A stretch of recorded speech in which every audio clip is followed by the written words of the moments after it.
성경을 공부할 때 당황스러울 때가 있습니다.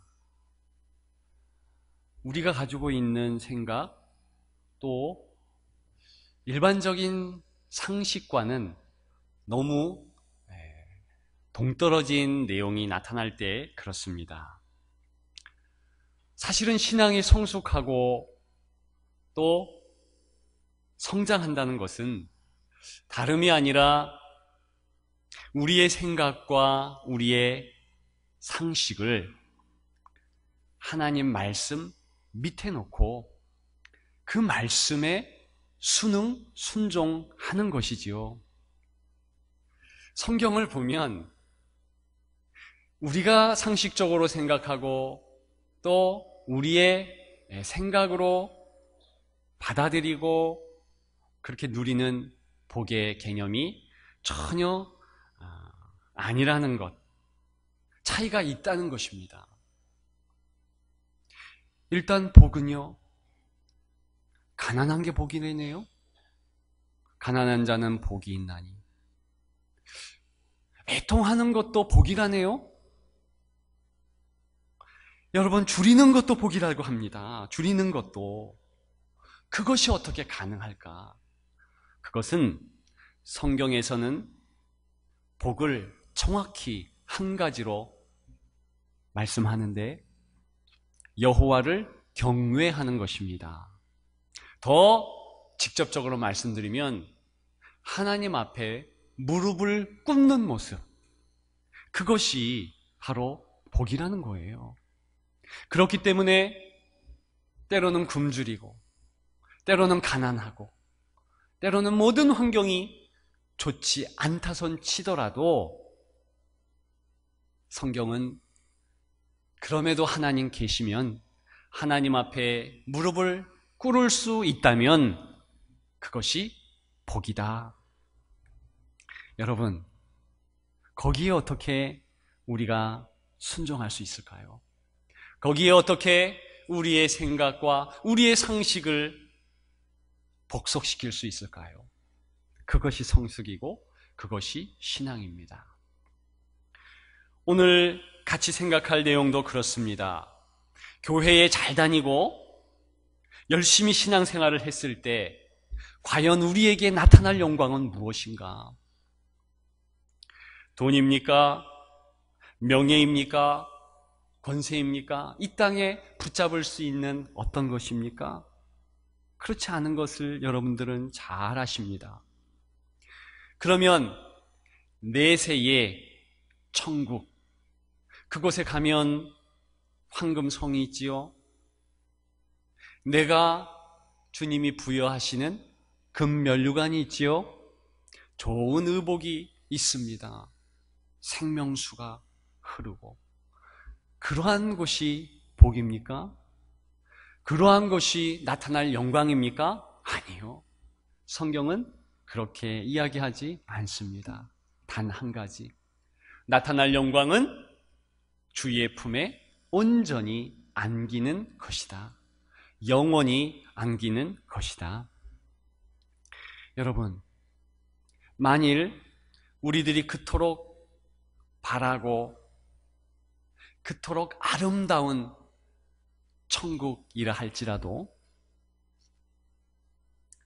하나님이 그곳에 계시지 아니하면 그곳은 지옥이에요. 만일 가장 비참하고 가장 좋지 않은 감옥이라 할지라도, 아니 저 무적행이라고 일컫는 성경의 지옥이라고 할지라도 만일 그것에 하나님께서 좌정하시면 그것은 천국이라는 것입니다.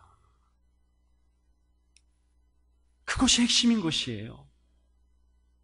그것이 우리들이 마음에 새겨야 할 나타날 복이라는 것입니다. 여러분, 오늘 중점적으로 나누고 싶은 내용도 어떻게 보면 고개를 갸우뚱하게 할 수 있습니다. 주제는 이것입니다. 어떻게 그 나타날 복을 우리가 얻게 되는가? 우리는 나타날 영광을 위해서 어떻게 살아가야 되는가? 여러분, 어떻게 살아가야 될까요? 오늘 성경 본문은 정확하게 한 어구로 명시하고 있습니다. 그것은 탄식하라는 것입니다. 탄식하면 나타날 영광, 하나님께서 주실 온전한 하나님 품의 안식을 주시겠다는 것입니다. 그러면 오늘 본문의 탄식하는 모습은 우리가 22절에 23절 그리고 26절에 볼 수 있습니다. 22절에 나타난 것은 피조물의 탄식입니다. 피조물은 우주 만물을 얘기하는 거예요. 피조물이 탄식하네요. 그리고 26절에 보면 성령께서도 우리를 향해서 탄식합니다. 조금 그 내용들을 이해할 수 없을지도 모릅니다. 그러나 23절에 나오는 특별한 탄식, 성도의 탄식, 오늘 본문에 보게 되면 23절에 우리 곧 성령의 처음 익은 열매를 받은 우리까지도 속으로 탄식하여 그랬습니다. 이 탄식은 사도 바울을 포함한 처음으로 예수 믿는 사람들의 탄식, 그리고 그 후대의 모든 성도들의 탄식을 의미합니다. 여러분, 탄식이 무엇입니까? 긍정적인 모습입니까? 부정적인 모습입니까? 당연히 부정적인 모습입니다. 신음하는 것을 의미합니다. 때로는 아프고 끙끙 앓는 것입니다. 전전긍긍하는 거예요. 그런데 오늘 이 탄식을 이야기하면서 이 땅에서 성도들도 탄식한다고 그래요. 성도들도 탄식한다. 저와 여러분들이 탄식한다는 것입니다. 사도 바울이라 할지라도 탄식했다는 것입니다. 이것은 일반적으로 우리가 살아가는 모든 몸의 탄식에서 성도라고 예외는 없다는 것이에요. 여러분, 우리가 예수를 믿는 그 즉시 몸의 질병에서 다 해방됩니까? 때로는 어떤 분을 보니까 더 아플 수도 있는 것 같아요. 여러분, 예수 믿는 그 즉시 우리 외 근심과 걱정과 환난, 모든 염려가 다 물러갑니까? 그렇지 않습니다. 동일하게 이 땅에 몸의 탄식에 역시 성도도 벗어날 수 없다는 것입니다. 여러분, 그렇다면 과연 저와 여러분들, 성도들이 부르짖는 이 탄식은 어떤 차이가 있겠습니까? 그것을 같이 나누고자 합니다. 이 탄식의 모습, 특별히 성도들이 부르짖는 23절에 신음하는 이 탄식의 모습은 특별히 첫째로 죄에 대해서 탄식한다는 것입니다. 죄에 대해서 탄식한다.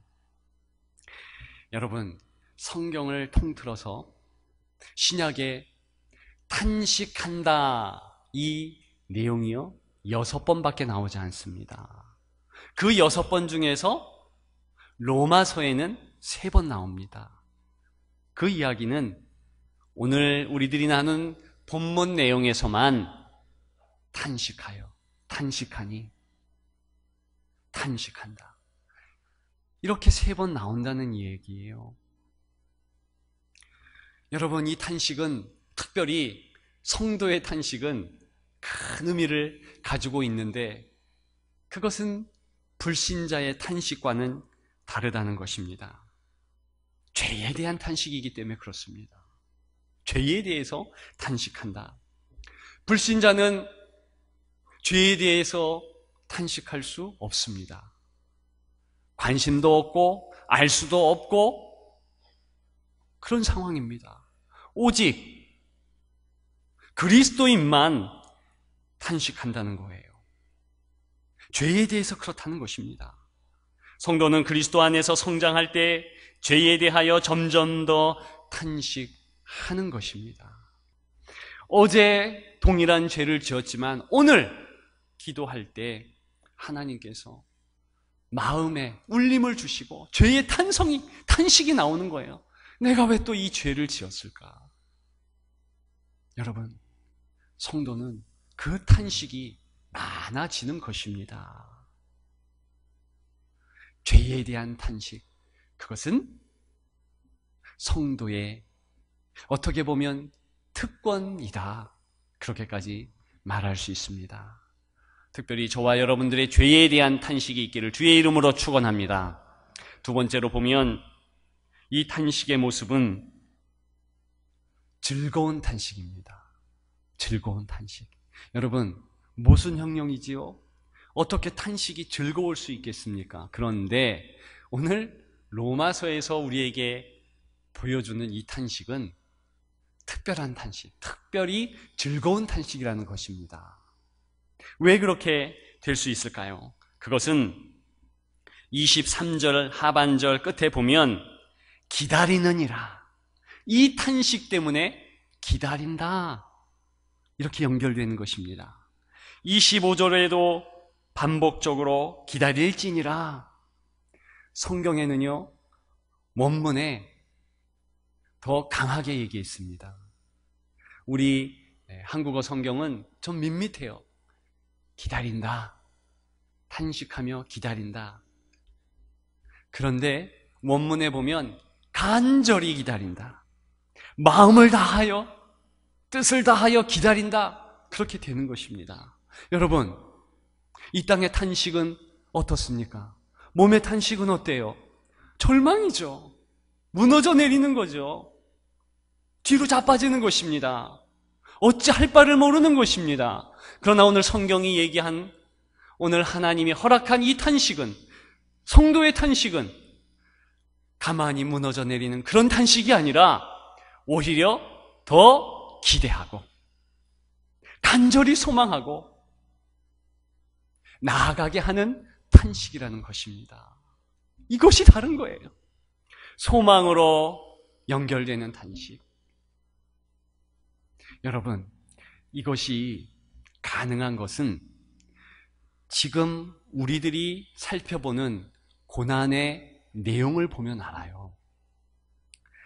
특히 피조물들이 탄식한다, 온 우주 만물이 탄식한다 했을 때 22절의 그 탄식, 그 탄식하면서 그 고난에 대해서 얘기하는 그 고난, 특별한 용어를 썼습니다. 그냥 고난이 아니에요. 그래서 세번역 성경에는 어떻게 8장 22절을 이야기하는가? 모든 피조물이 이제까지 함께 신음하며 함께 해산의 고통을 겪고 있다는 것을 우리는 압니다. 고난 중에서 해산의 고통, 해산의 고난이라고 명명합니다. 이것이 저와 여러분들이 가지고 있는 고난, 아픔, 탄식의 내용이 될 수 있겠습니다. 만일 고난과 아픔과 슬픔이 영원히 계속되고 우리에게 널브러지게끔 너무나 무거운 것이라면 우리는 당연히 이 땅에 몸의 고통을 통하여서 때로는 눈물로, 때로는 가슴을 치며 넘어져서 헤어날 수 없겠지요. 그러나 오늘 본문에서 계속 얘기하는 고난은, 특별히 원문을 보면 곧 끝날 고난, 가장 크고 어려운 고난이지만 해산의 고난. 여러분, 우리 엄마들이 고난이, 해산의 고난 너무 힘들다고 다 이구동성으로 고백합니다. 그럼에도 불구하고 시간이 지나가면 또 자녀를 낳아요. 우리 아내 보니까 셋을 낳았는데 또 하나 더 갖고 싶대요. 여러분, 왜 그렇습니까? 그 해산은 그 아픔이 기쁨이 되는 것이지요.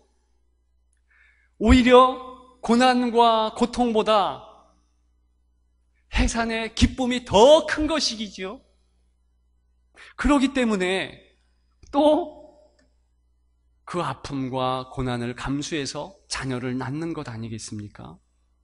여러분, 오늘 본문의 고난이 그렇다는 거예요.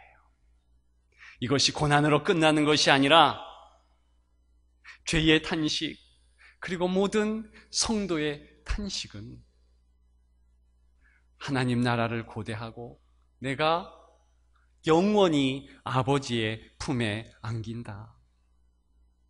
거기에서 연유하는, 고대하면서 기다리는 그러한 은혜로 바뀐다는 것입니다.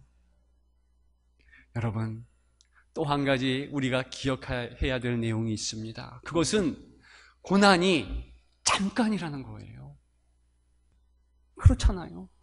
그런데요, 로마서 8장에 보면, 로마서 8장 18절에 보면 생각하건대 현재의 고난은 장차 나타날 영광과 좋게 비교할 수 없도다. 병행 구절이 있어요. 고린도후서 4장 17절입니다. 거기에 보니까 이 현재의 고난이 잠깐 있는 고난, 이렇게 이야기합니다. 그렇게 얘기해요. 생각해보면 그렇더라고요. 여러분, 우리의 인생이 빠릅니다. 성경은 정확하게 그걸 이야기합니다. 인생만 빠른 게 아니라 지금 우리가 가지고 있는 어떤 형태의 고난과 아픔과 짓누름이라 할지라도 금방이다, 잠깐이다, 그걸 얘기하는 것입니다. 그래서 로마서에는 생각하건대, 이것이 강조됩니다. 생각하건대 6, 7번이 나와요. 그 뜻은 셈해보라, 한번 계산해봐라, 따져봐라, 그 뜻이에요. 우리의 고난을 따져보십시오. 과거, 현재 모든 고난을 따져보면 금방 지나가는 고난, 그리고 병행구절 고린도후서 4장 17절에는 그 잠깐 가는 고난이 경하다, 가볍다 그랬어요. 그러면 무거운 것은 무엇이고 우리에게 가장 큰 것은 무엇인가? 나타날 영광. 깃털만큼 고난은 가볍고 가장 무거운 추만큼 나타날 영광은 크다는 거예요. 여러분, 우리의 고난은요, 작습니다. 짧습니다. 아멘 할 때까지 해야 됩니다. 작습니다. 짧습니다. 예, 믿음의 고백을 하십시오. 다 지나갑니다. 다 지나가. 곧 옵니다. 우리가 이것을 기억하시면서 즐거운 탄식, 하나님 앞에 즐거운 탄식하시는 저와 여러분들 되기를 주님의 이름으로 축복합니다. 마지막 세 번째는요, 이 탄식의 모습은 특별히 잃어버린 영혼에 대한 탄식입니다. 죽어가는 영혼에 대해서 탄식하는 거예요. 여러분, 오늘 탄식하는 내용들을 잘 보게 되면 자기 혼자 가슴을 치면서 자기 몸의 구원, 완전히 하나님 앞에 본인 혼자만 안기는 것, 그것을 얘기하는 것이 아니라 오히려 하나님 아버지 앞에 나아가는데, 우리 그랬어요. 우리. 지금 사도 바울은 편지를 쓰면서 이 내용을 이야기하면서 이제 이방인 로마 교회를 생각하는 것이고, 거기에 구원받지 못한 자들도 기억하는 것입니다. 여러분, 이것이 교회 공동체인 거예요. 이것이 성도들이 아직은 하나님을 믿지 않는 영혼들에 대해서 가져야 할 태도입니다. 무엇입니까? 탄식해야 되는 거예요. 여러분, 왜 성령님이 우리를 향하여 탄식하십니까? 그것은 성령님께서 우리의 가운데 오시면서 우리의 무거운 죄의 짐을 대신 지신다. 그래서 26절에는 그 신비한 내용을 나타내고 있는데, 똑같이 우리가 죽어가는 영혼을 위해서 도와주고 그가 짐지고 있는 그 무거운 죄의 짐을 이제 같이 들어서 예수님께 이전시키도록, 수고하고 무거운 짐진 자들아 다 내게로 오라, 내가 너희를 쉬게 하리라. 그 말씀대로 그렇게 하는 일에 돕는 것, 그것이 오늘 본문의 탄식의 모습인 줄 믿습니다. 여러분, 교회에 단 한 가지 존재 이유를 이야기해라. 누가 여러분들에게 이야기하면 무엇을 대답하시겠습니까? 그것은 영혼 구원입니다. 예수님이 땅끝까지 이르러 내 증인이 되라 말씀하셨잖아요. 내가 온 것은 잃어버린 자를 구원하러 옵니다. 그럼 교회는 어떤 곳입니까? 예수님의 생명이 있는 곳이에요. 그러면 이 교회는 그 생명이 그대로 흘러가는 것인데, 누가 그 생명을 운반합니까? 그것은 성도들이. 저 믿지 않는 자들을 탄식하며 어떻게 하면 저들을 도와줄 수 있을까? 어떻게 하면 저들이 나 혼자 구원받고 나 혼자 하나님의 품에 영원히 안기는 것이 아니라 어떻게 하면 같이 구원받을 수 있을까? 탄식하며 나아가는 것이 성도의 모습이라는 것입니다. 여러분, 우리 교회에서는 이제 10월 28일 날 행복한 초대를 할 거예요. 조금 있다가 예배 후에 설교를 마친 후에 작정도 하고 할 것인데, 여러분, 전도가 전혀 어렵지 않습니다. 먼저 품으시고 기도하는 거예요. 여러분, 우리 인생이 어렵습니까? 그렇지 않아요. 이유는 성령님께서 이렇게 탄식하면서 도와주기 때문에 그렇습니다. 그렇단 얘기는 우리의 전도까지도 우리가 기도로 품으면 성령께서 역사하시는 거예요. 우리는 전하기만 하는 것일 뿐 거두는 이는 하나님이신 거예요. 그것이 하나님의 전도고 하나님의 선교인 것입니다. 하나님이 하시는 거예요. 우리는 다만 손과 발을 내어놓고 때로는 탄식하며 기도하며 전진하면 되는 것입니다. 저는 우리 교회가 그냥 온 군중들이 우리 교회를 통해서 군대가 되었으면 좋겠습니다. 생명의 군대, 예수의 군대. 그래서 흩어져 각 곳에서 예수님의 생명력을 증언하고 그곳에서 하나님의 역사가 일어나서 영혼 구원의 은혜가 이곳에서 저곳에서 많이 일어나는 그러한 내용을 소망합니다. 여러분, 아무쪼록 이 기회 가운데 영혼 구원의 주님의 마음을 가지고 나아가시는 저와 여러분들 되시기를 주님의 이름으로 축복합니다.